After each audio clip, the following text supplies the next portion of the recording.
Select Committee on the Climate Crisis Committee meeting this morning. Tribal Voices, Tribal Wisdom, Strategies for the Climate Crisis. Without objection, the chair is authorized to declare a recess of the committee at any time.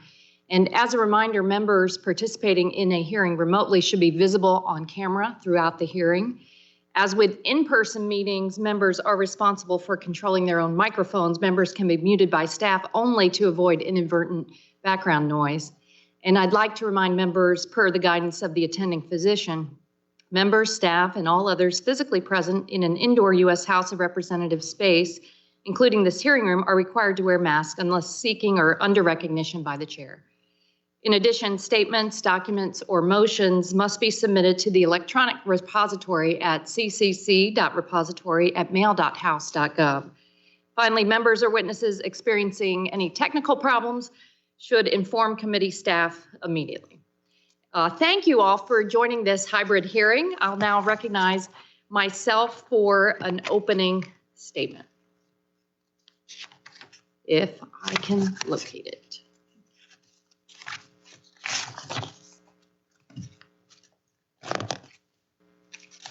Aha, okay. Good morning again. The original stewards of the land, Indigenous peoples and communities, have a great deal to teach us about tackling climate change. While over the centuries, tribal nations have carried the painful scars of stolen land, forced removal, and genocide, they've also endured, survived, and proudly held on to sacred traditions, unique traditional ecological knowledge, and wisdom they inherited from their ancestors. Today, during Native American Heritage Month, we'll have an opportunity to listen to distinguished tribal leaders and experts from across Indian country on how they are addressing the climate crisis. And we'll discuss how Congress can partner with tribal nations to create an equitable, clean energy future for all communities. Tribal nations are on the front lines of the climate crisis. Extreme weather events are impacting sacred lands, burial sites, and cultural traditions. And the long-term risks of climate change, including sea level rise, extreme heat, and decreased precipitation, are threatening the health and livelihoods of millions of Native Americans. As we work to solve the climate crisis, Congress has a responsibility to respect tribal sovereignty and to help tribal nations build resilience to climate impacts and to support their leadership in transitioning to a clean energy economy. We must partner on innovative solutions, drawing on the extensive ancestral knowledge and capabilities across Indian country. And we must ensure tribal voices have a seat at the table and that the federal government ensures free, prior, and informed consent as part of tribal consultation informing federal decisions. Today, we have reason for optimism. This week, during a Tribal Nations Summit at the White House, President Biden announced a historic initiative to integrate tribal knowledge into federal decision-making. And earlier this year, President Biden tapped our former House colleague, Deb Haaland, to lead the Interior Department, and she became the first Native American cabinet secretary in history. The president also has appointed more than 50 Native American leaders to positions throughout the administration, and last month officially declared Indigenous Peoples Day as a federal holiday. The Biden-Harris administration also has taken tangible steps to protect lands sacred to tribes. In a short year, the administration has restored protections for Bears Ear and Grand Staircase Escalante, protected Arctic waters and the Bering Sea, and suspended oil leases in the Arctic National Wildlife Refuge. The president has also made a point of collaborating with tribal nations on the America the Beautiful initiative, a voluntary nationwide effort to conserve 30% of our lands and waterways by 2030. And here in Congress, we're also making very important progress. On Monday, America cheered as President Biden signed the Bipartisan Infrastructure Investment and Jobs Act, which will invest over $13 billion in tribal communities and Indigenous people. This historic infrastructure law invests more than $3 billion for tribal transportation initiatives and over $2 billion for tribal broadband and digital equity, and nearly $1 billion for tribal drinking water and clean water investments. The bipartisan infrastructure law also will invest $150 million in plugging, remediating, and restoring tribal orphaned well sites, and $130 million for tribal community relocation projects. But that's not all. This week, the excitement is building as we're poised to build on those investments with the Build Back Better Act, which includes a major investment to address health disparities in tribal communities, as well as in tribal resilience and adaptation. And as you'll hear from today's witnesses, these investments are critical right now. And I want to thank them all for being with us today, and I look forward to today's discussion. And at this time, I'm happy to yield 5 minutes to the ranking member, Garrett Graves of Louisiana. Good morning, Garrett. Hey, good morning, Madam Chair. Thank you for holding this hearing. I want to thank everybody for joining us today. The United States we're leading the world in reducing emissions and doing it in an affordable way, benefiting our tribal communities, benefiting Americans across the entire nation, across all of our states and our territories. As we move forward, we've got to deploy solutions that are globally deployable. That means that they're both reliable and that they're affordable. And we're going to hear today from the important role that tribes are playing in ensuring that we can achieve just that. But something that's also really important is how we make decisions in the United States using our abundant resources. All of our energy and our climate policies must be based on our assets and resources right here in the United States. And the same is true for the tribes. The tribes are kind of like a microcosm of what's possible, looking at the assets, the resources they have, whether it's wind, solar, whether it's geothermal, maybe wave energy. That could include even things like fossil fuels, if those are the resources that they have. And it's important that as we move forward, we learn from both the successes and the failures of others. I just got back from Europe, like Madam Chair did, and we're not Europe. And thankfully, we're not pursuing, at least right now, all of their strategies, although I'm hearing more and more about how we need to move in that direction. It is crystal clear to me that that direction is not one that complies with or recognizes the assets and resources in the United States. Number two, it fails to meet the reliability test. Number three, it fails to meet the affordability test. And as I've mentioned in this committee before, look no further than the state of California as how to not pursue climate or clean energy strategies. Higher emissions, higher prices, most dependent state upon foreign energy. One of the tribes that we're going to hear from today is the Southern Ute tribe, who are on the forefront of the clean energy revolution. The next wave of energy innovation that they're pursuing will deliver on this promise of an American-based resource, but also one that is carbon-free and, in fact, at utility scale. Among all of the advancements that they're developing is a utility scale project to utilize their own natural gas resources combined with cutting edge innovation to generate affordable electricity with zero emissions on demand. This is base load power. In fact, the technology Net Power just announced yesterday that they delivered to the grid for the first time anywhere, zero emissions, base load electricity utilizing natural gas. This is something that is a global game changer that everyone here should be thrilled about. And I'm shocked that I haven't heard any of my colleagues make mention of this. Let me say it again.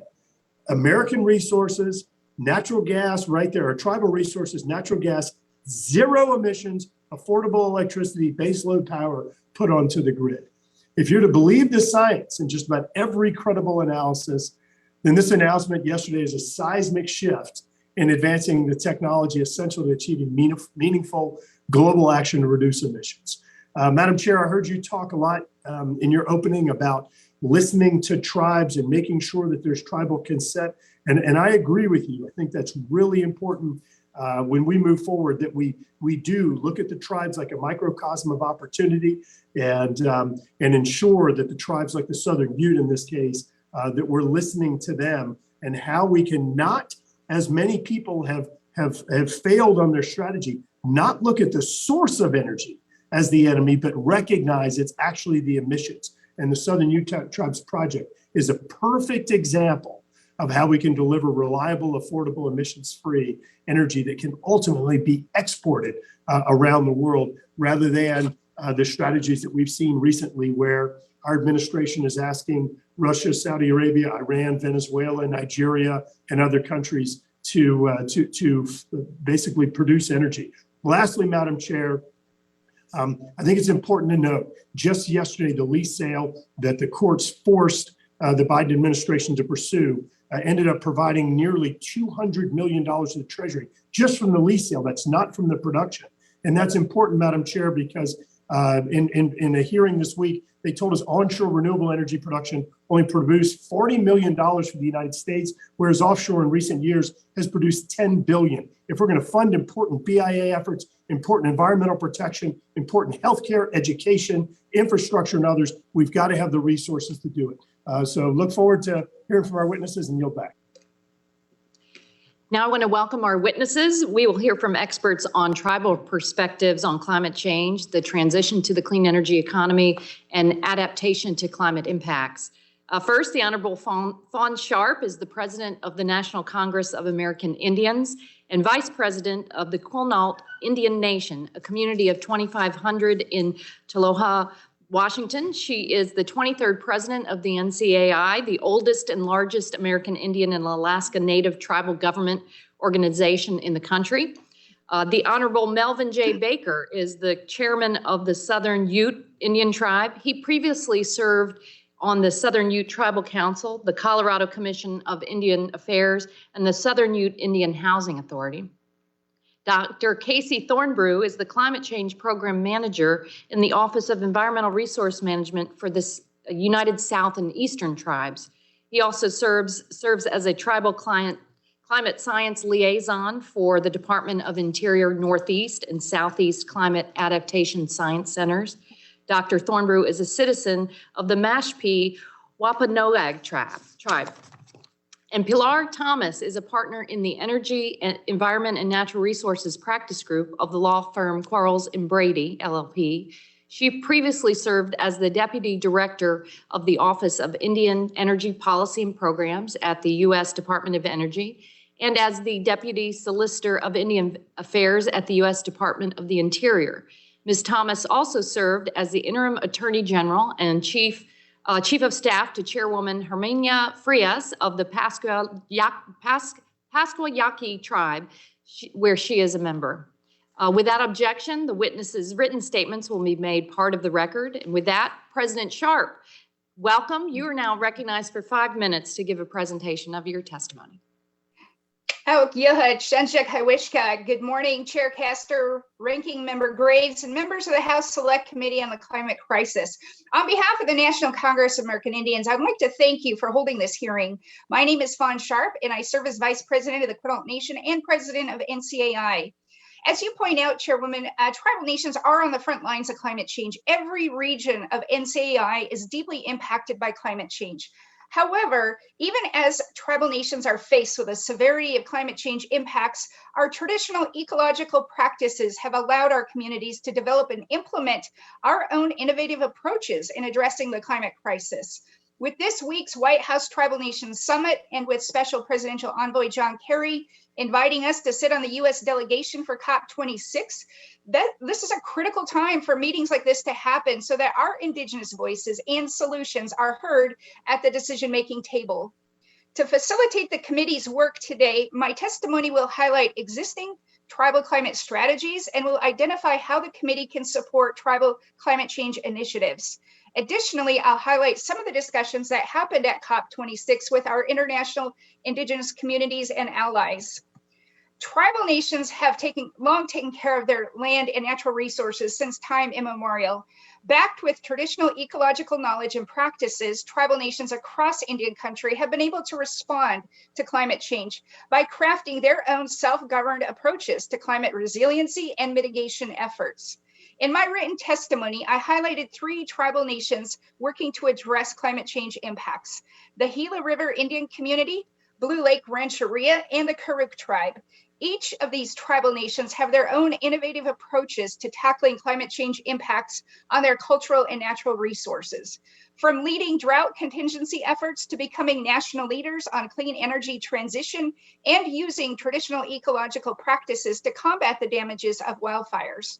These tribal nations exemplify our need to have partners in climate mitigation and resiliency efforts.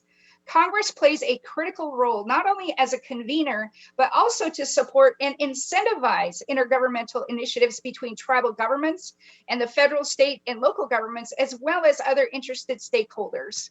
This committee and others must also address the funding barriers associated with accessing federal climate resiliency funding, as well as advocate for expanding financing for climate change funding that directly supports tribal climate resilience and mitigation projects across Indian country.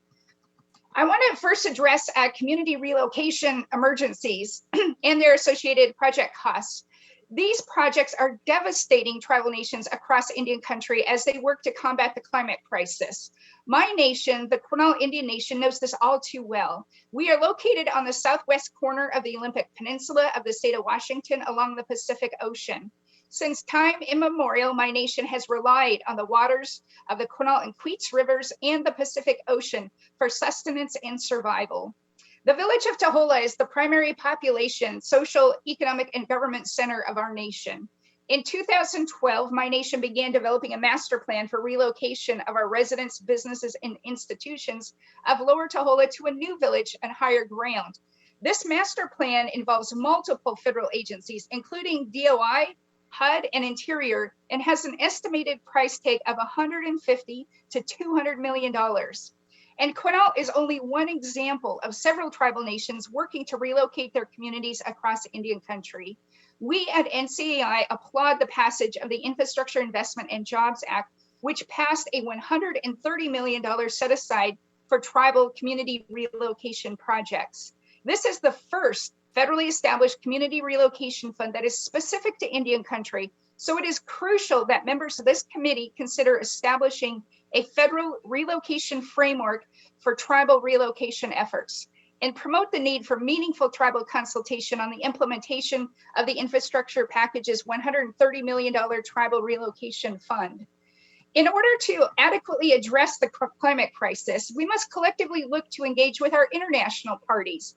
Many tribal nations, tribal organizations, and NCAI are longstanding international climate change partners.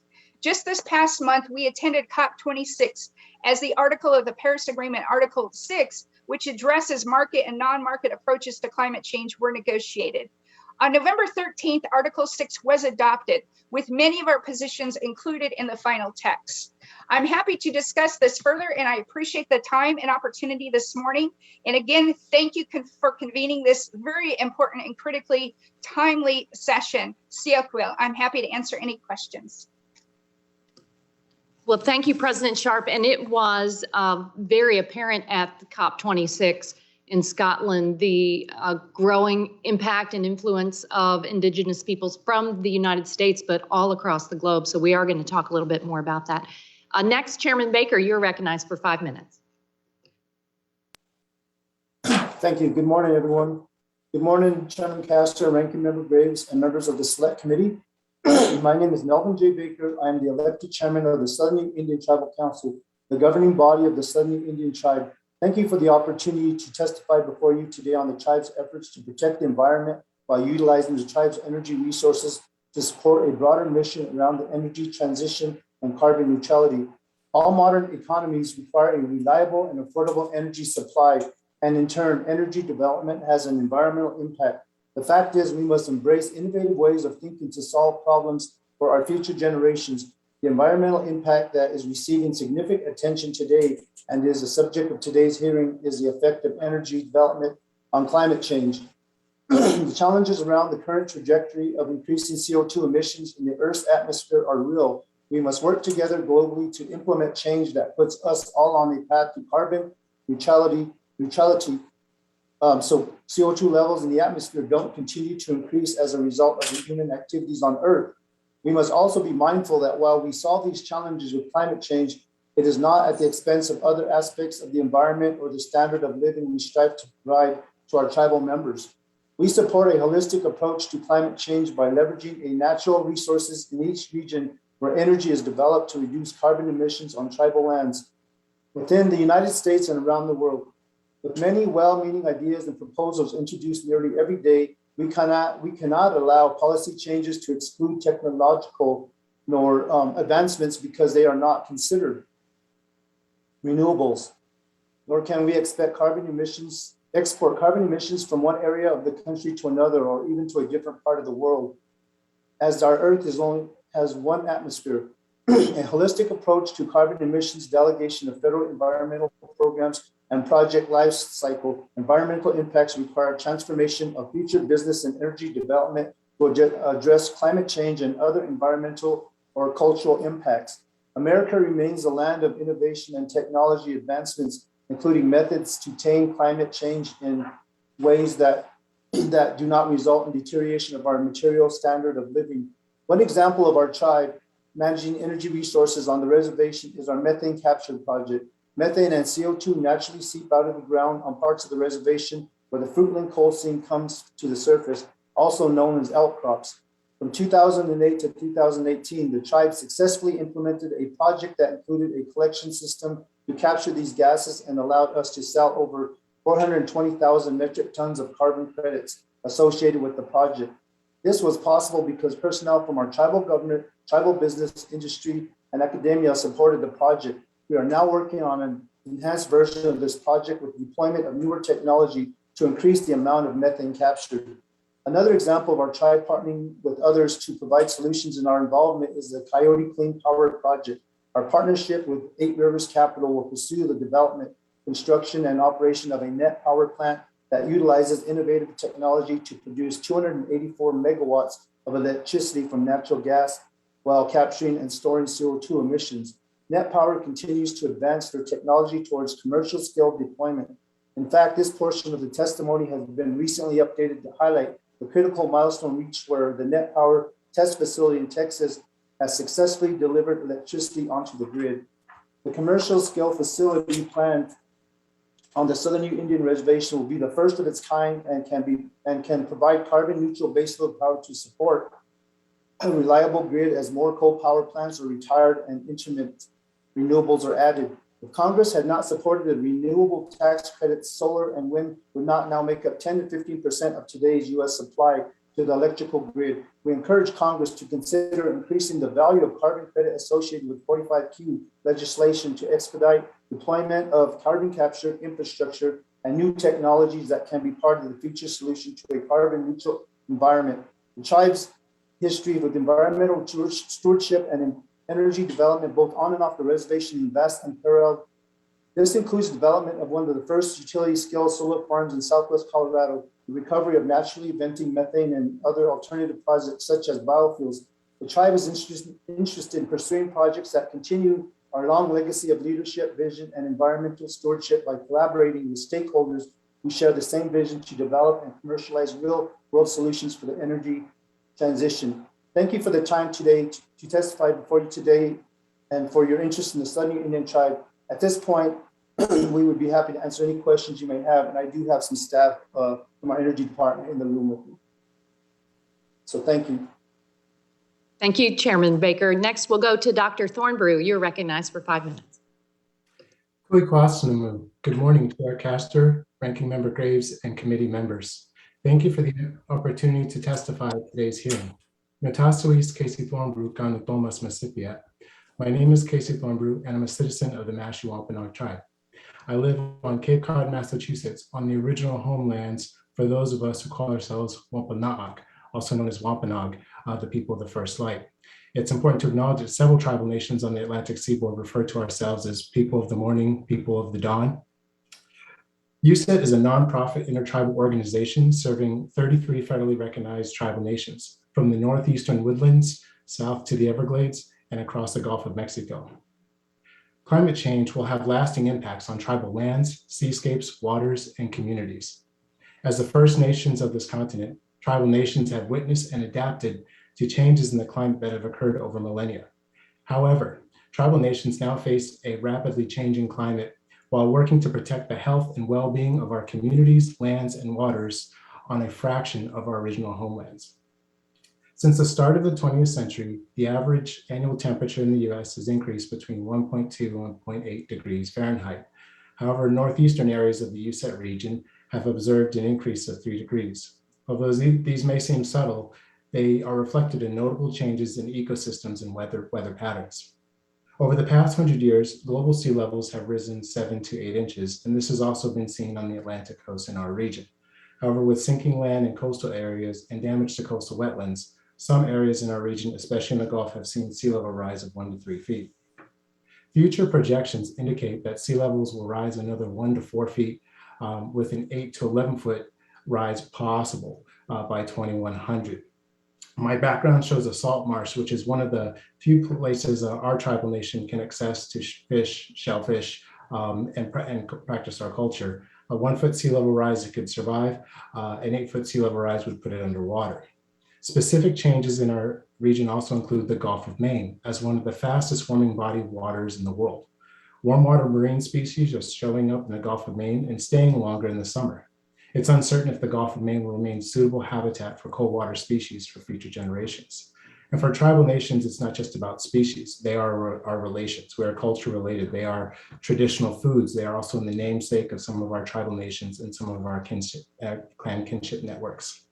In the Southeast, landfall of higher category hurricanes has impacted the infrastructure and safety of USET tribal nations. Tribal emergency response and public safety are increasingly having to respond and prepare for such events.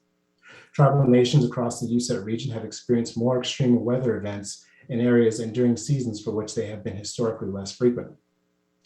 Tribal nations are working to become more resilient to the impacts of climate change. Currently, there are over 60 climate change adaptation plans with more to come.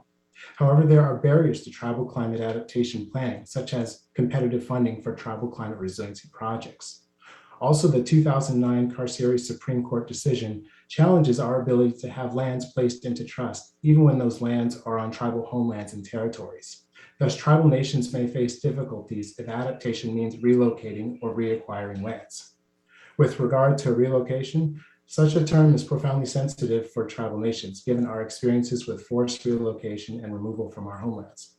It is understood that climate change impacts are going to require the movement of communities and infrastructure in some places. However, tribal nations must be afforded the dignity and the means to move to preserve the well-being of our nations, and as well as our rights to our ancestral places, which must be maintained even if these places become submerged. USET supports the administration's new initiative, Elevating Indigenous Knowledge in Federal Policy Decisions. Tribal nations have lived sustainably in our ancestral homelands for countless generations, relying on our traditional ecological knowledge, TEK. This has led to practical solutions improving forest management, wildlife corridors, and dealing with sea level rise. However, TEK must be respected and protected as tribal proprietary knowledge. This is important because tribal nations and cultures carry the responsibility of its application. In conclusion, it is important for the United States to meet its trust and treaty obligations to tribal nations through ensuring accessible long-term funding for tribal climate change adaptation. Also critical is removing the barriers that tribal nations face while upholding our right to free, prior, and informed consent. Kataba Tanamu, I thank you all for your time and for this opportunity to testify before you today.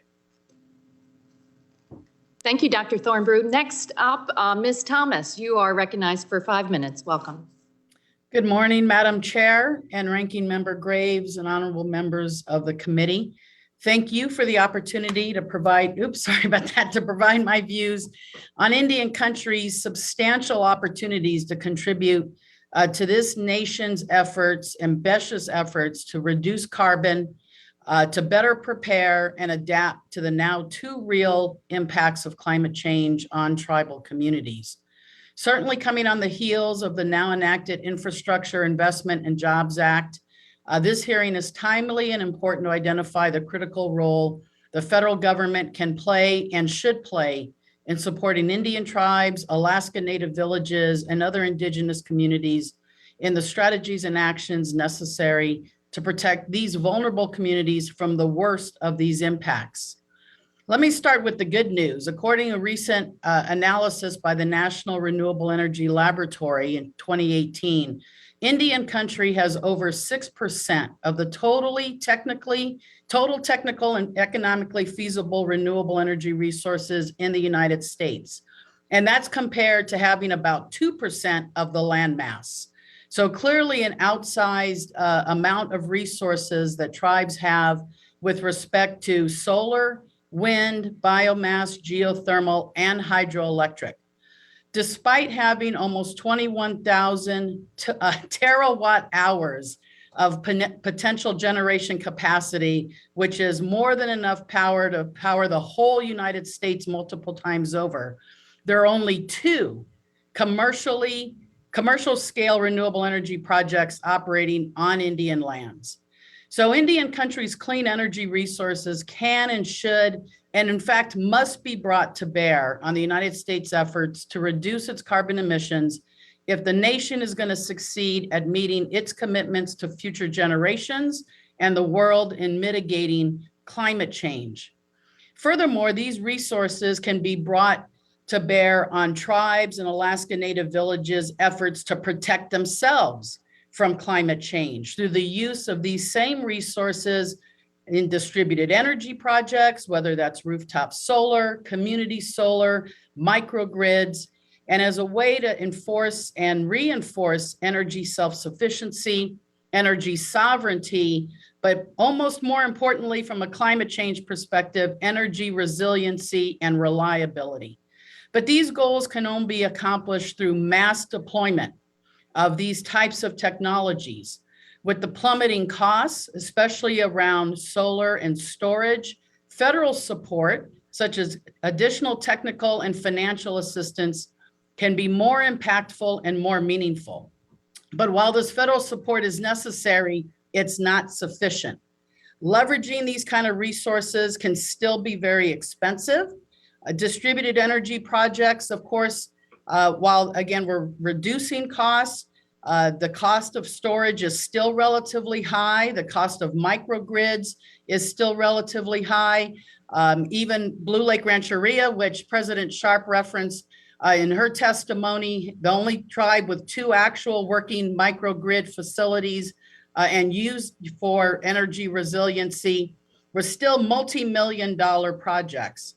So the challenge for tribes and the federal government is how can we take advantage of other financing opportunities, public-private partnerships to see more mass deployment of these efforts, of these types of technologies from an energy reliability standpoint. How do we focus on what would be critical infrastructure, especially schools, hospitals? We saw how important it was, of course, to have robust public health systems in the last year and a half with COVID, how important it was to have robust water, wastewater, and other types of public health infrastructure, which of course cannot operate without energy. How do we protect government campuses, our tribal enterprises, and fisheries and farms, everything that does in fact still require power and is at the most vulnerable with respect to climate? A couple of key challenges that we still have and still remain is from a community scale perspective, a distributed energy perspective, is the exercise of tribal sovereignty over that development. And so Congress and the federal government can really assist tribes with promoting more interaction at the state level, promoting more tribal sovereign authorities over the exercise of energy development, and providing more technical and financial resources. And so with that, again, I thank you for your time and I look forward to answering any questions you might have. Well, thank you very much. And thanks to all of the witnesses for their very insightful testimony. And thank you for getting up early for our witnesses from the West Coast, especially. I'll recognize myself for 5 minutes to kick off the questioning. Well, all of the witnesses have really highlighted the enormous opportunities that a clean renewable energy brings to tribal lands and tribes and to all of us across this country. What I've heard from you is that clean and renewable energy will create jobs, it'll lower cost, it'll clean up the air, it'll reduce pollution, and provide health benefits in areas of the country that really need it.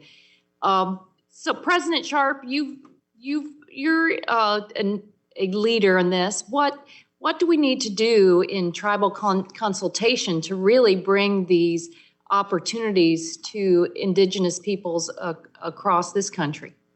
Yes, I really appreciate not only the question, but your remarks in the opening statement. The issue of free, prior, and informed consent and the ability for tribal nations to have a decisive say, that's something that I've started to advocate and advance as a policy in which nobody has to give that to us. We're not seeking FPIC from state agencies and federal agencies. The idea that a tribal nation, like any other governmental body, should have a decisive say over our land, territories, and resources is an international standard that transcends national borders. And for tribal nations to be able to seize the opportunities that Pilar had mentioned, when you look at the opportunity that we have to unlock within Indian country, there is no question that tribal nations, in assisting and partnering with the United States to unleash and unlock the energy potential within this country, we should have a decisive say. And so it is critically important that as we build out our climate strategies, that tribal nations are able to exercise the full spectrum of governmental powers, authorities, and decision-making. Ms. Thomas, you make a very compelling point about clean energy development being a key part of adaptation and resilience and economic opportunity for tribal nations. And I see investments in community solar and microgrids, building climate resilience across the country, but also providing those enormous, as you called, outsized economic opportunities. Could you give us a few examples or two of clean energy projects in tribal communities and the broader impacts they're having? Yeah, so again, you know, the Blue Lake Rancheria, which I think is in Representative Huffman's district, there are, thankfully, over the last few years or so, there's been a real shift in federal financing for these smaller community scale distributed energy projects because they provide lots of different benefits to tribes. One, first and foremost, jobs, right? These are the kind, you can't outsource these jobs and you can't automate these jobs. So they provide jobs for tribal members. They provide added economic benefit of reducing energy costs, right? If I offset that power cost, I don't pay the utility. I get to keep those funds in the community and reinvest them in the tribal community. If it's operated by a tribal utility, again, I'm creating more jobs through that tribal utility. And you see this around the whole country. There's been a very broad geographic effort from Washington State with the Spokane tribe down to the Seminole tribe in Florida and everywhere in between, a very robust diversification of renewable energy projects at the smaller scale level. And that's because everybody can do smaller scale renewable energy projects. And so that's been critical. We've seen lots of new tribes come out with energy economy opportunities for job training and putting tribal members to work in installing solar panels and doing energy efficiency. We've got to operate and maintain those systems. So these are sustainable jobs. These aren't just 600 people building a big solar project and then, as I say, 3 guys in a bottle of Windex taking care of it later. So there's and in fact, Chairman Baker highlighted that the Southern Ute have developed a utility scale solar that's reduced their dependence on fossil fuels. So Chairman Baker, why did you all make the decision to diversify your energy resources.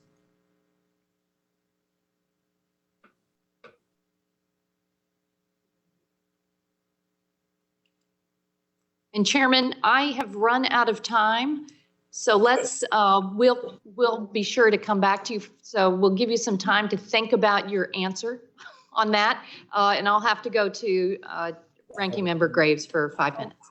Okay, thank you. And Chairman Baker, I think you're on mute as well. Hey, hey, thanks again to all of you for participating today. I really appreciate y'all's testimony. Chairman Baker, y'all have pursued, as the chair just noted, both solar as well as conventional fuel projects that all result in net zero emissions. Can you talk a little bit about the importance of just innovation and innovative technologies in helping the tribe achieve your kind of financial health and sustainability baseload power for your tribe? Yes, the Coyote Clean Power Project has the potential to positively benefit the Southern Indian tribe and the local community by providing clean, affordable baseload power to the grid in part of the country where coal plants are continuing to be retired over the coming years. Additionally, the Coyote Clean Power Project will be located on the Southern Indian Reservation, creating employment opportunities in the community. Per federal law, the project will be giving contracting preference for Indian-owned businesses and hiring enrolled Native Americans to support the project. During the peak of the construction, it is anticipated that the project will create over 1,000 indirect and direct jobs. Post-construction and during the operational period, it is anticipated that the project will directly create 2 to 3 dozen direct jobs, providing local high-tech employment opportunities for the community, along with future indirect job creation. So we're always looking toward, how can we implement job opportunities for our membership? So it's job opportunities and it's financial assistance to the tribe as well. There was an article from the Associated Press in June of this year that noted that that there was a boom in Native American oil activity and how that potentially complicates what the Biden administration is doing. If the administration comes in and tries to prohibit or stop tribes from producing conventional fuels, and as we've talked about, in some cases with net zero emissions, what does that do to the Southern Ute? You're on mute. Oh, yeah, You're good. Since the project consumes fossil fuels, why would the Southern Ute develop a project that consumes fossil fuels given the concerns on climate change? First, we believe that all energy development has some type of environmental impact.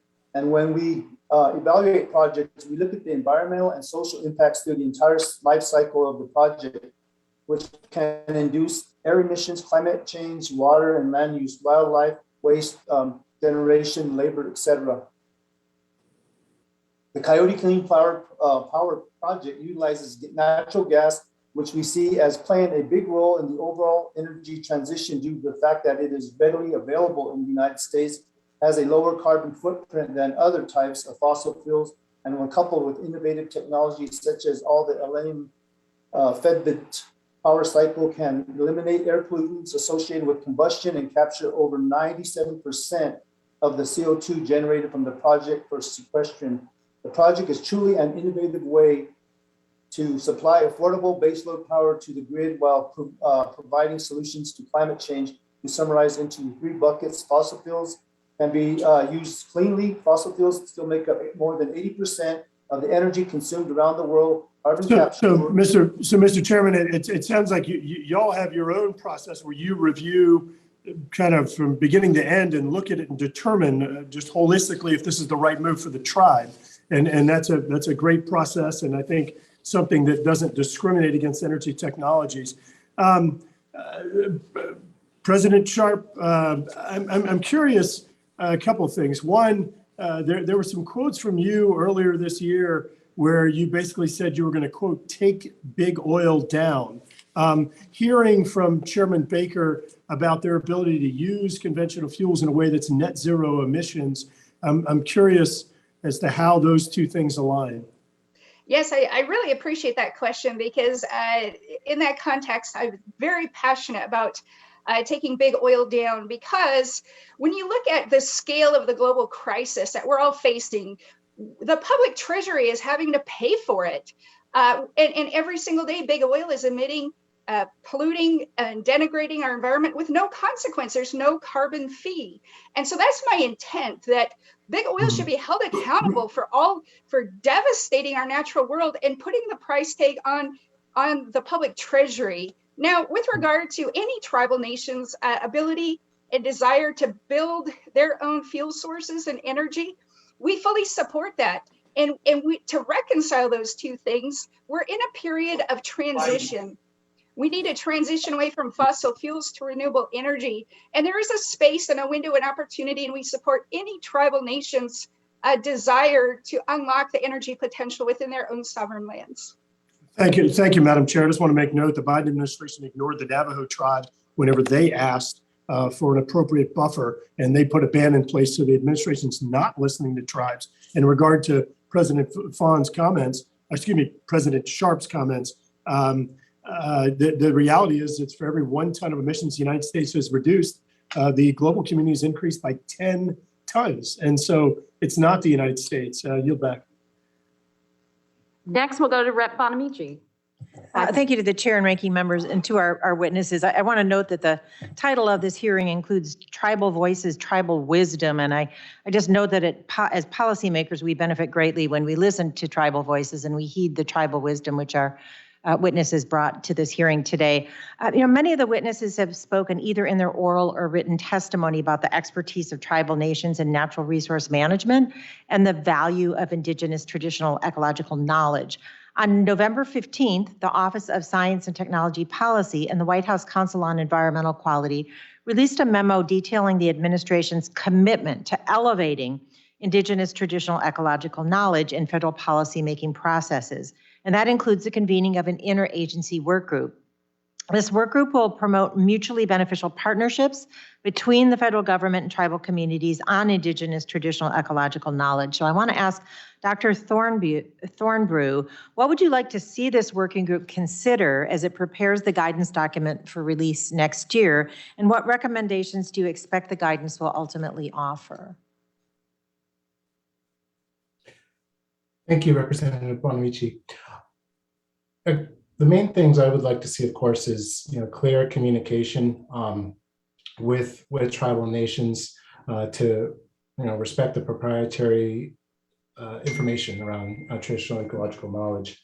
We're really, we are excited that it is brought higher to the forefront, but as processes go, ongoing communication is so important.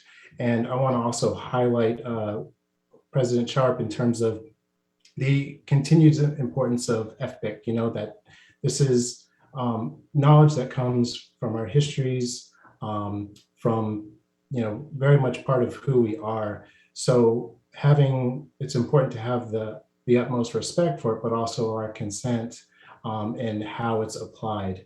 So I would just say, in conclusion, just continuing that respect and regular communication. That way, if issues or concerns come up, they come up sooner rather than later. Thank you. That's very helpful.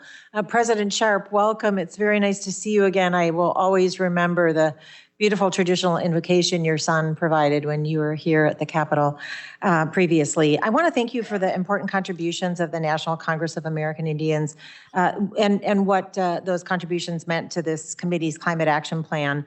Tribal feedback on the climate action plan, as well as comments in your testimony, reflect the challenges that tribal nations and intergovernmental tribal groups face in accessing federal programs and funding. And you mentioned that in your testimony again today. Tribal entities like the Columbia River Intertribal Fish Commission, or CRITFIC, and in the Pacific Northwest have told me about some of those challenges they've had in accessing federal grants and programs. So President Sharp, how can we make sure that tribal nations and entities have equitable access to federal energy and climate programs? And how does maintaining the status quo, or how would maintaining the status quo undermine our collective response to the climate crisis? Excellent. And before I begin to answer the two questions, I do want to touch back on the previous question, which I answered. When you look at the scale of the climate crisis facing this country and this world, relying almost entirely on the public treasury, appropriations through state capitals, state legislatures, and Congress is simply not enough. We do have to hold big oil accountable and those who are directly responsible. But of the limited public treasury, it's important that tribal nations have a steady and a secure source of multi-year funding. It's very difficult to plan. Climate resiliency projects are multi-year, if not multi-generational. So it's critically important that we do have a reliable and steady source of revenues. And as Congress works to hold those who are accountable responsible. And I would also suggest in a lot of conversations, there's a discussion of public-private partnerships to fund climate-related impacts. So anything Congress can do to incentivize public-private partnerships, to hold big oil accountable, to pay their fair share and price for centuries of devastation, and creating a framework for us to be able to access those directly from congressional appropriations would be incredibly helpful. Thank you. And what would be, how would it undermine the collective response if you did not have access to that funding? It would undermine the response in that tribal nations are already left vulnerable with little to no resources, as is evidenced in the UN Commission on Human Rights, that was Civil Commission on Human Rights that was delivered to Congress. We are chronically underfunded. And so without the added support of addressing climate change, you take that away. And the impacts of COVID-19 has revealed just how critically vulnerable tribal nations are. So we would see our lands, our resources, our territories, even our traditional foods and plants disappear, and they're already disappearing. So it would prove to be devastating for Indian country. Thank you. And I'm over time, but I just want to note as I yield back, I hope you stayed safe during the atmospheric river events in the Pacific Northwest. We had some serious flooding recently. Take care. I yield back, Madam Chair. Next up, Rep. Palmer, you're recognized for 5 minutes. Thank the chairman. And I thank the witnesses for being here. Chairman Baker, I'm hopeful that one thing we can learn from the tribes is that the climate has a history. I keep bringing this up. I keep hearing a misappropriation of historical data and in some cases scientific data. And my colleagues on the committee have complained since I've been on it that fossil fuels are causing all the droughts and that the world faces. And my question is if the use of fossil fuels is causing current droughts, what caused the droughts that took place in the southwestern United States in the mid 13th century that resulted in the disappearance of tribes like the Anastasies? Do you have any idea? I believe you're muted. Yes, currently I don't have any ideas, but we see that all around us in our Southwest region where, again, we're close to where like Mesa Verde ruins, and the history tells us, how they lived, how they survived. And we hear stories of the water levels that were higher back in the day. There was plenty of water. And today, this whole region is drying up in our area. We're in a drought, high drought for the year. Our lakes in the area are really, really drying up. So with like anything else, I guess just like our past ancestors, you have to adapt and figure out a way to survive, whatever it is, at all means, in all costs. And, right now that is a big issue for us. Again, the water, the drought, what's it going to look like in 5 years? So our teams are always looking for answers. Well, actually, Professor Scott Stein, who spent decades studying tree stumps in parts of the Sierra Nevada, found that past century has been among the wettest in the last 7,000 years. He also notes that the tree ring data shows that California had a 240-year drought that started in 850 AD, over 1,000 years before fossil fuels, power like coal plants and oil were used. And my point is and that includes the Mississippian culture. Where I grew up, I lived near mounds, near Hamilton, Alabama. There's mounds south of Tuscaloosa and near Florence, Alabama. There was a thriving culture, Mississippian culture, that disappeared because of a major drought that occurred around 1300, 1350. And the point that I'm trying to make is that we spend all this time attacking big oil, and I think it's because people have self-interest involved, and the science doesn't support a lot of what's being said. But the historical record, the geologic record, shows that the climate changes all the time for a number of reasons. And the indigenous peoples of America, and I have Native American background as well, and that I'm very proud of, didn't have the technological ability to develop the natural resources to mitigate and adapt to the climate change. They had to migrate. And that's what happened with the Anastasies. I think they assimilated eventually into the Navajo tribe. But we keep focusing on these things that even some of the top scientists that this committee's brought in have admitted that if we completely eliminated all CO2 emissions, it wouldn't stop climate change. We've imposed restrictions on Native Americans, particularly on the reservations. It was a few years ago that the Energy Information Administration put out data that showed that 14% of the Native Americans on reservations had no access to electricity. Chairman Baker, do you think it's right for the federal government to deprive the tribes the right to utilize the natural resources that exist on their tribal lands, to develop a power plant if they want to, a hydroelectric plant, natural gas, or even oil? Because there are literally reservations where people are suffering from energy poverty and living in poverty because you haven't been able to do that. No, I don't think it's right at all. You know, it's very, you know, it's just not fair for all Native country, all around, all Indian country. But, you know, again, you know, for us, we're looking at self-determination as far as what can we do? How do we move forward? You know, we never stop. We have great teams in place. We collaborate with others. We do a lot of research as we move forward, no matter what the issue is. And not only when we talk about, you know, the energy and all that, our tribe, we also diversify in many other aspects, real estate, just many things out there in this world that we're always thinking, we're always moving. We can't focus on just one, but when we are focused on one, like this clean energy, you know, we know CO2 is a greenhouse gas, you know, these types of things, we're never going to stop moving forward and sharing that experience with other tribes. When we talk about meeting and coming together, we do have tribes that want to meet with us and come and ask us, how did you do it? And we're willing, more than willing, to share that story with anyone who wants to come and meet with our team.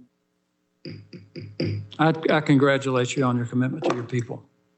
I yield back. Thank you. Next up, Representative Escobar, you're recognized for 5 minutes. Thank you so much, Madam Chair, for bringing us together in this hearing. And I'd like to also express my gratitude to our panelists for sharing their wisdom and for participating with us here today. I am so proud that we have the Isleta del Sur Pueblo in El Paso, which is the oldest tribal community in the state of Texas, and the Tigua Tribal Council is the oldest government in the state as well. The Pueblo, just like most other Native groups, continues to depend on the land and its resources, not just to further their way of life, but also as part of their spiritual practices. But of course, the climate crisis has completely changed what is available to them, and they have shared their concerns with me about drought and lack of access to water and the dire impacts that it has had on them, and their ability to preserve that important way of life. I had the privilege yesterday of meeting with Governor Silvas from the Tigua tribe, and one of the concerns he shared with me is the inflexibility that exists with government funding that is tied to the tribe. And so I actually want to explore that a little bit so that we can better understand what we can do in order to provide the flexibility necessary so that the resources, especially as they relate to addressing the climate crisis and being able to fully utilize them, to avert disaster. I'd like to explore what some of those impediments and roadblocks have been for some of our panelists. And so President Sharp, in your testimony, you had mentioned the need for the federal government to provide funds directly to tribes and through multi-year grants. Could you share with the committee how these changes would accelerate projects on the ground? And if possible, is there an example you can think of that you can share with us? Yes, I really appreciate the question because the issues that you raise affect every tribal nation in the United States that are on the front lines of dealing with climate change. And I'll give you an example from my community. In the 1950s and 60s, we had millions of sockeye blueback salmon return to the mighty Quinault, and the Quinault River is just out my window here.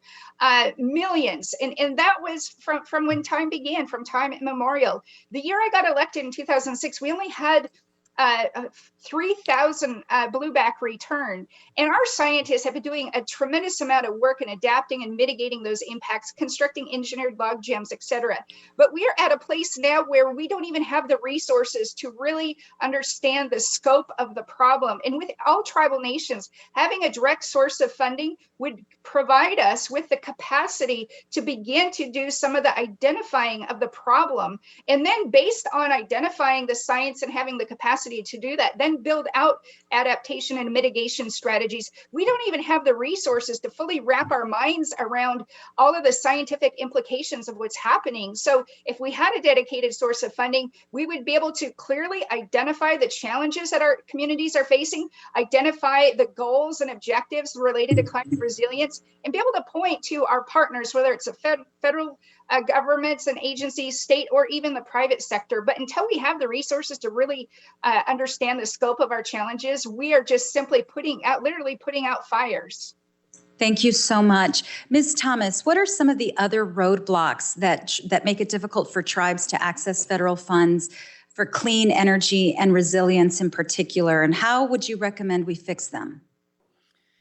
Thank you very much. So being a former Fed and having worked on policy and programs of the Department of Energy, the primary challenge around accessing federal support is the multiple silos that exist, right? There's a great number. I think by our last count, there were about 75 federal programs across 9 agencies that could be leveraged for energy development, for energy efficiency, for weatherization, whether it's LIHEAP and HHS, or the Weatherization Assistance Program at DOE, or the EDA program, Economic Administration out of Commerce. So aligning federal programs, aligning them in such a way that give tribes the flexibility and the not just the resources, but really the flexibility in leveraging those resources. And so that's a function of mostly statute, but also regulation and other guidance that the federal agencies have implemented. And so a good starting point would be, much as the president has just announced a task force around tribal consultation, additional task forces around how to make the federal programs more accessible to tribes and tribal communities as they're trying to put together and piece together federal funds that help do. As I mentioned, a microgrid project can be a $20 million project. So I can go get that money from 6 or 7 different agencies, but it's a very challenging and daunting process to do that. Thank you so much, Madam Chair. I yield back. Thank you. Next up, Rep. Huffman, you're recognized for 5 minutes. Good morning, Madam Chair, and thanks so much for this hearing. Welcome to our witnesses. Ranking Member Graves, of course, piqued my interest with his opening remarks about, a Wright brothers moment, a breakthrough on carbon capture, utilization, and storage using natural gas to push electricity onto the grid in a net zero way. And as I was trying to follow the testimony, as I was also digging into whatever information I could find about this. And my mind remains open to any technology that can help us achieve zero emissions and meet our goals. But I'm not sure that this really is the Wright brothers moment from what I can gather about this pilot project in Texas And I do want to ask you a little more about your larger project, Chairman Baker, using the same technology, because I'm curious about it. But from what I can gather, this at best is a more efficient way of creating a cycle that burns natural gas and captures the CO2. But we haven't yet figured out what to do with that CO2. And it looks like it's just going to the same old thing, enhanced oil recovery. So I think you're taking great liberties with the term net zero when you're talking about burning natural gas and then using the CO2 that you can mostly capture through that process, and then just going out and developing more oil to be burned in cars and other fossil fuel uses. That is not a climate solution. That's just oil and gas business as usual. And so I remain pretty skeptical, but let's continue the conversation for sure. And the problem I have with representing this as a breakthrough is that right now, adding new renewables to generate electricity is actually cheaper than natural gas electricity that doesn't capture the carbon. So you add in the costs of carbon capture and then all of the uncertainties about what you do with that CO2 after you capture it. No one's yet been able to figure out a way to safely and reliably store it so that it doesn't get into the atmosphere. There's just reason for skepticism, I believe. And so let me ask you, if I could, Chairman Baker, and I applaud you for the solar project that you've pursued and the leadership you're showing in trying to develop clean energy. As you look at expanding the use of this technology, what are you going to do with the CO2?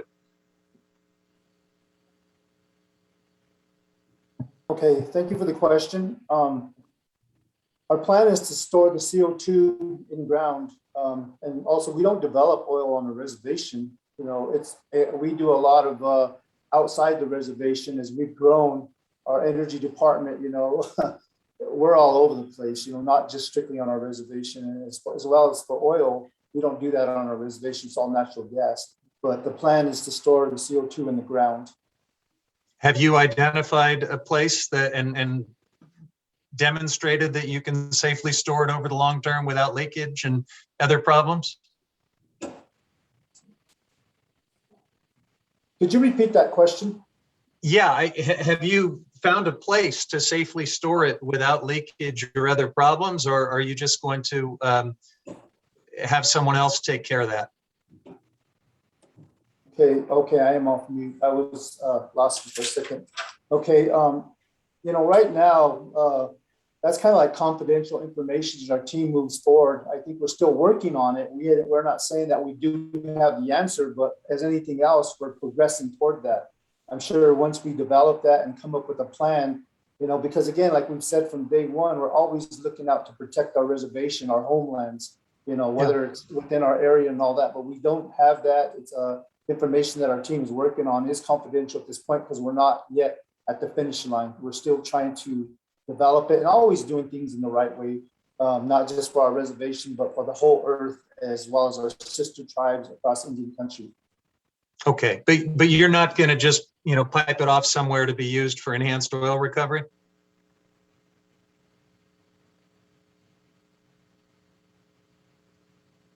No, that's not in the works yet. You know, again, we don't have that answer. We're looking at various opportunities of what's the right way, what's the best way, because again, at times, but it is possible to do that if we find the right, you know, mechanism of how that can go, where it can go in a safe manner. But again, we're still at the, you know, still working on all these issues because again, we don't want to present something without all the facts, looking into it. And I appreciate that, Mr. Chairman. And I really do appreciate your leadership in these issues and what you're trying to do for your tribe.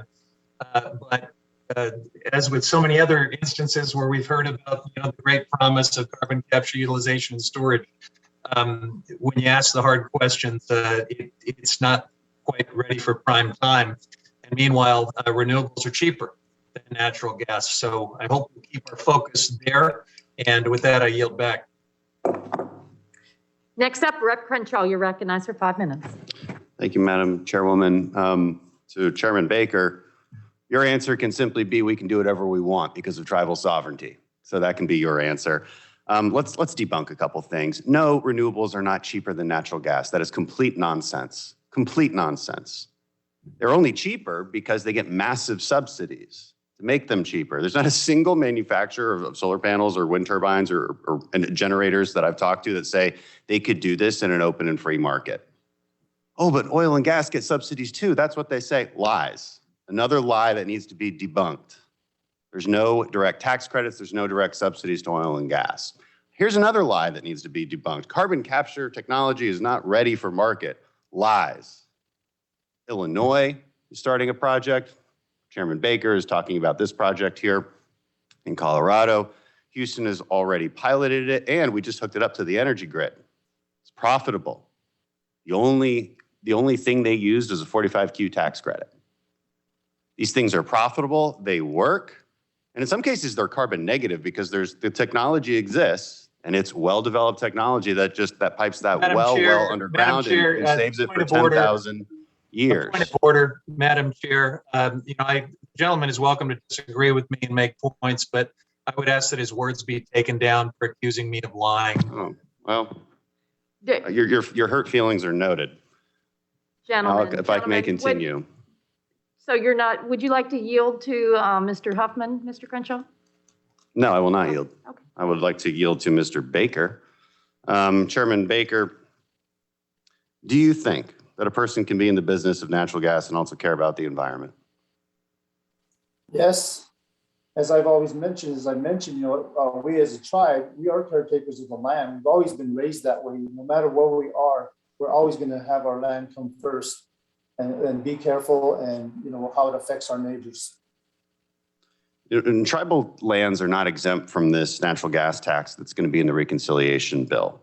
Any member of your tribe that operates a facility that produces, transmits, processes, or otherwise touches natural gas will be subject to a tax as assessed purely by the EPA. So how will this harm the members of the Southern Ute tribe? I'm not sure exactly how that would, because again, like I said, we have so many other things that we work on that benefit our tribe, not just oil and gas, and again, the lack of snow, lack of rainfall, and, a lot of that does cause the droughts that are in our area. But again, that is a great question. I'm not the technical expert on this technology, but in the room with Courtney Hadrick, the operating director of our energy, and Coy Bryant, and the government should not tax our resources. Right, I agree with that. And to address this, again, back to the general discussion of natural gas. Again, the facts are that natural gas and fracking industry and the technology associated with that it is almost 100% responsible for our reduction in emissions in this country back to 1992 levels. There's no disputing that. There's no disputing the fact that if we were to replace coal-fired power plants around the world with our U.S. natural gas, you'd have more reduction in emissions than in any other solution that we're talking about here. And look, to Mr. Huffman, I don't mean to call you a liar, and I'll just apologize for that. But what you're saying is deeply, deeply untrue and misleading, and frankly, probably damaging to our mutual goals of reducing emissions in this country and around the world. That's the truth. That's the truth, and the facts back this up. The facts back up that these technologies, carbon capture technologies, are indeed ready for market. It's happening right before our eyes. And we can refuse to acknowledge it. We can cover our ears and cover our eyes and pretend we don't see it and pretend that renewables are cheaper and that they're more effective and that they're reliable. We can pretend all that. We can write a fiction novel about it. But none of it will be true. It will never be true. And to over-subsidize those technologies, renewable technologies, to the detriment of reliable clean technologies like carbon capture and nuclear energy is insanity. It's insanity, especially at a moment around the world where people are having trouble keeping the lights on. That's a very, very bad place to be in. I yield back. Yield the balance this time. Yes, I will. I thank the gentleman. The National Carbon Capture Center is in my district, and I would be happy to host the committee if they want to visit that. We're sequestering carbon and concrete blocks and other materials. There's no leaking or leaching. And I do think that it might be good for the committee to have an expanded view of what's actually happening in regard to that technology. And I thank the gentleman. I yield back. Well, thank you for that offer, Mr. Palmer. We all know that there is a role for carbon capture and storage when it comes to industrial processes like concrete and steel. But as I think Mr. Huffman makes a very strong point, is still unproven when it comes to oil and gas. So next we're going to go up to Rep. Caston. You're recognized for. Oh, Mr. McEachin is going to go first. We recognize Rep. McEachin for 5 minutes.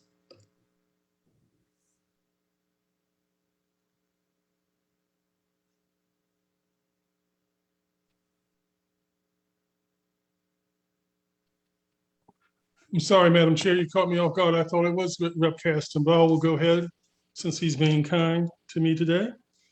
Madam Chair, first of all, thank you for convening today's hearing, and thank you to our witnesses for joining this hearing.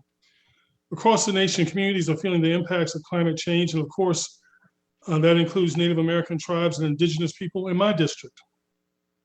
Like other historically underrepresented people, indigenous groups have been disproportionately impacted by the impacts of climate change.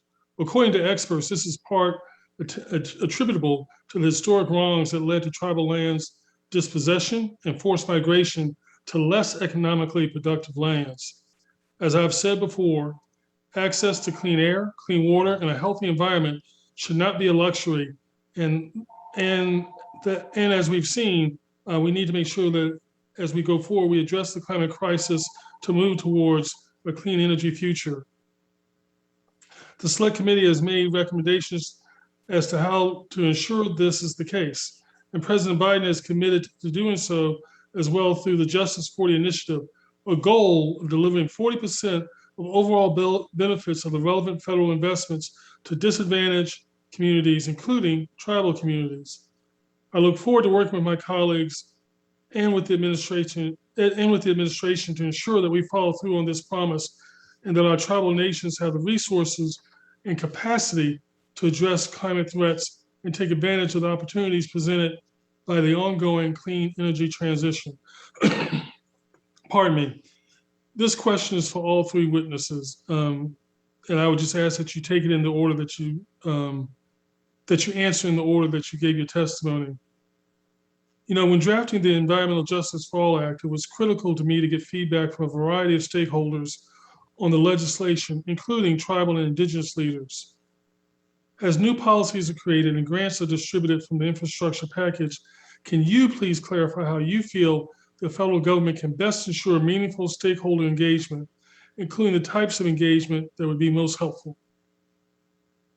Thank you. I'll go first. I really appreciate not only the question, but that background, because it is so important for everybody to understand and recognize the place of not only Indigenous peoples, but communities of color as disproportionately impacted.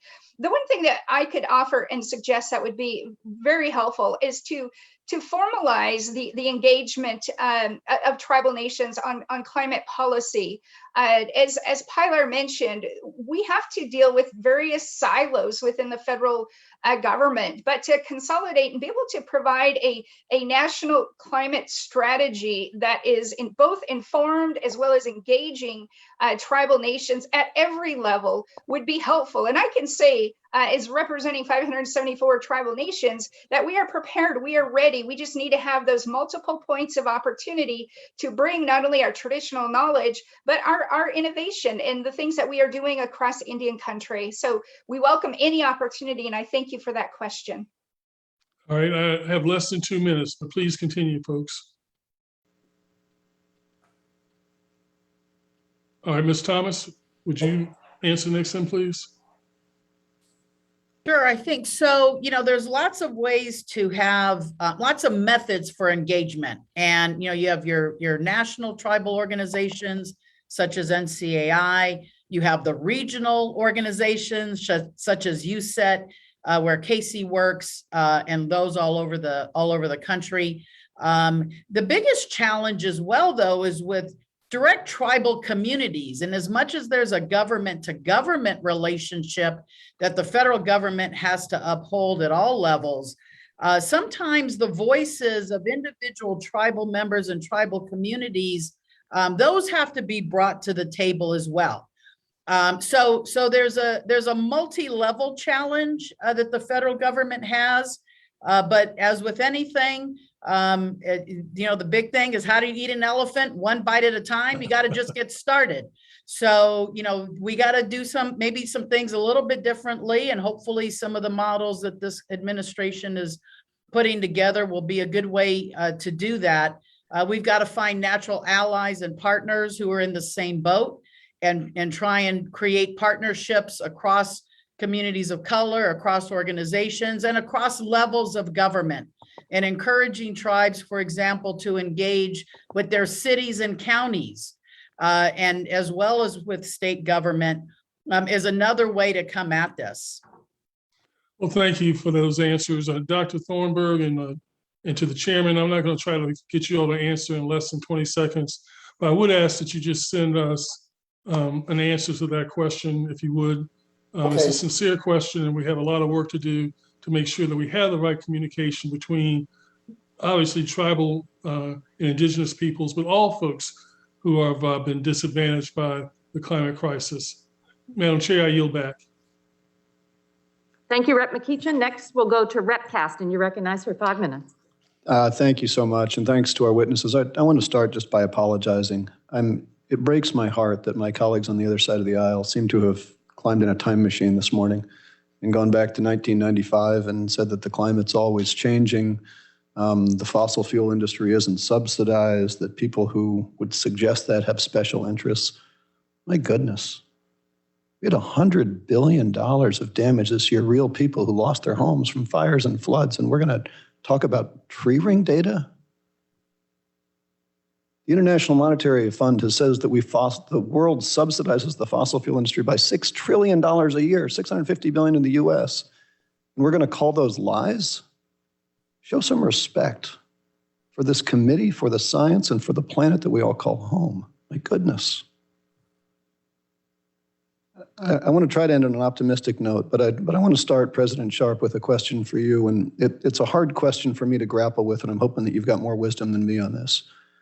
For not all of the tribes in our country, but for an awful lot of them, the lands they live on are lands that they were forcibly relocated to. We moved them off productive land, we moved them to more marginal land, and an awful lot of that land is now areas that in many cases is most at risk of climate change. The areas that are harder to obtain water, more at risk of drought. I see you nodding your head. My question for you is, the number one, are the programs that we have available in this country for adaptation sufficient for those communities, and can they get access to them? And number two, to the extent that those folks are living in areas where the best thing to do is to help folks relocate to a more productive area, how can we be most culturally sensitive for communities that have been told by the federal government to move before and maybe a little bit skeptical? And would welcome your thoughts on both of those questions. Yes. With the hope that I can end with a little bit of time for President Thomas or Dr. Thomas before we're done.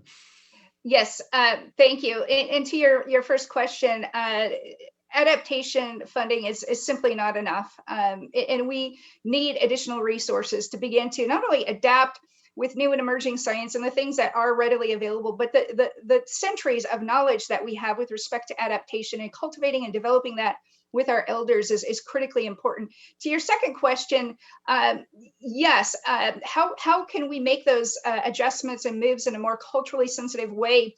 The one way to do that is to acknowledge that tribal nations should have a decisive say through free, prior, and informed consent on all federal actions. When the United States or any other government can take unilateral action without our consent, it puts us in an imperiled position. So those are the two suggestions that I would offer. Thank you. Thank you. And moving to Dr. Thomas, and I want to try to end on a more uplifting note. We talk a lot about the pain of climate change, and I think sometimes we talk too little about the economic gain. Notwithstanding what some of my colleagues seem to suggest, if you invest in things that have no marginal operating costs, you make a lot of money. It's pretty awesome. Yeah, there's reasons why the private sector likes this. In your former capacity as the Deputy Director of the DOE's Office of Indian Energy Policy, I wonder if you could comment on, we have all these programs to try to make sure that we are investing dollars in the areas where we have the maximum opportunity for renewable resources, where the wind resources are, where the solar resources are. You talked a little about that in your opening testimony. Are the programmatic ways that we get money into Indian country sufficient to make sure that those monies flow to the optimal places, notwithstanding where the land is and who lives on it? Or are there things we can do to tweak and better accelerate this transition to a cleaner and cheaper future? So as I had mentioned before, the biggest challenge is the silos within the agencies themselves and across agencies, and being able to leverage as much federal support as possible, whether it's technical assistance or financial assistance. Between rural development and RUS's programs, the Department of Energy's programs, Department of Interior's programs, piecing these all together can be a huge challenge. Everybody's got a different calendar. Everybody's got a different set of criteria for what kind of projects work. The commercial scale projects, the two commercial scale projects didn't use any federal money from a grant standpoint. They use tax credits, but those projects are so big that the small amounts, relatively small amounts of federal money don't really help with the commercial scale. Now, financial assistance, yes, and these smaller scale projects where tribes can use their wind and solar for themselves, that's really where the federal support becomes more impactful. And you see less of the private sector, at least right now, being interested in supporting, a 20 kilowatt solar project. So the federal support becomes more important there.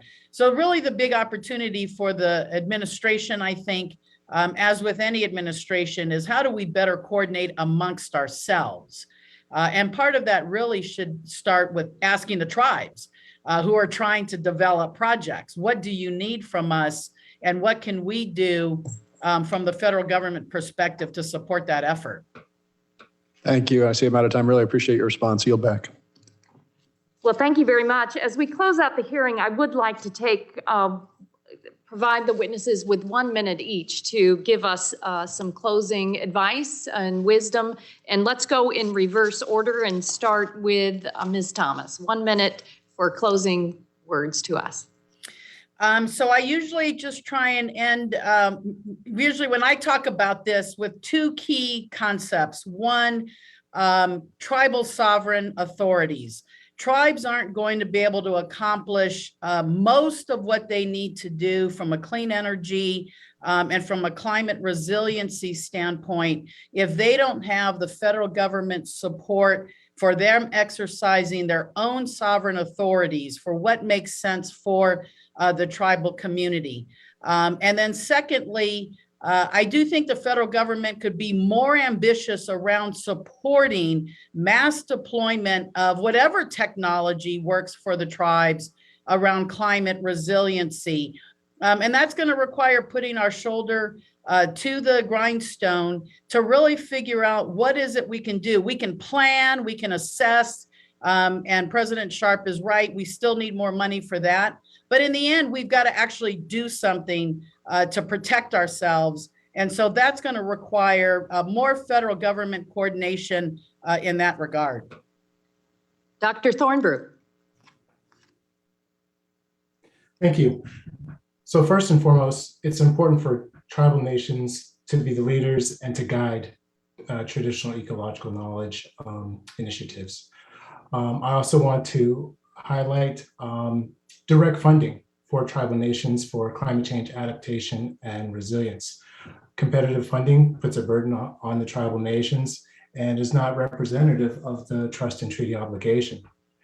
Also, I want to mention it's important for early consultation with tribal nations. We need the time to look at initiatives and understand how they impact our nations and communities in that way. So early consultation. I want to just mention a couple brief things on the climate change side. We recognize that climate has changed throughout geologic time. In the Northeast where I live, it took 10,000 years for the glacier, the Laurentide ice to recede. We're looking at changes within 100 years or within lifetimes. Thank you. Mr. Baker. Thank you. And I want to thank everyone for, participating in this. It was some good discussion. I believe that everyone on this call contributed to emissions in our atmosphere. We weren't here to debate climate change. We're here to promote working together with different views, with open minds to put real world solutions in place as we move forward. And we advocate for our sovereignty and work nation to nation around the world to solve the problems. As it's always been mentioned, who knows best about their own homelands than the natives that live within their own reservations. We know what we got to do as caretakers of the land. So, and also we would like to invite anyone who would like to come and tour what we're working on our reservation here at Southern Ute. So thank you for allowing me to speak today in regard to this testimony. Thank you. And President Sharp.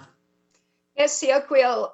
My 1 minute, I would like to just encourage every member of the committee to continue to advance as leaders of this country with bold and courageous and decisive climate action. We are running out of time. And I would like to leave you with this thought. From our perspective, there's no way we're going to be able to negotiate, legislate, or buy our way out of this climate crisis. We have to return to our traditional life ways that the indigenous peoples of this continent have exercised for millennia. And that's my one takeaway from COP26. When I worked with indigenous peoples all over the world, it's very clear we do manage 80% of the world's biodiversity. And it's only with us at the table to bring that timeless knowledge to restore balance to this planet. We can't take selective science to advance political objectives that benefit multinational corporations who seem to suggest that the health and future of our planet and even humanity is reduced to nothing more than a cost of doing business. We have to be bold, courageous, speak truth, and speak honest truth as we navigate through this crisis. Seoquil, thank you. Well, thank you to all of our witnesses for your tribal wisdom and advice to the Congress. We certainly need it. So I'll go to Representative Graves for unanimous consent request. Thank you, Madam Chair. Madam Chair, I ask unanimous consent that a statement from the Navajo Nation regarding the Biden administration's actions on Chaco Canyon be included in the record. Secondly, an article regarding the Net Power facility on dispatching zero emission natural gas generated electricity to the grid. And then lastly, an analysis by C2ES, which is a Pew Associated group that make note that I believe the former head of it is now working for John Kerry in the administration, that has an analysis of carbon capture and sequestration that lists the number of successful projects over decades. Thank you, Rep. Graves.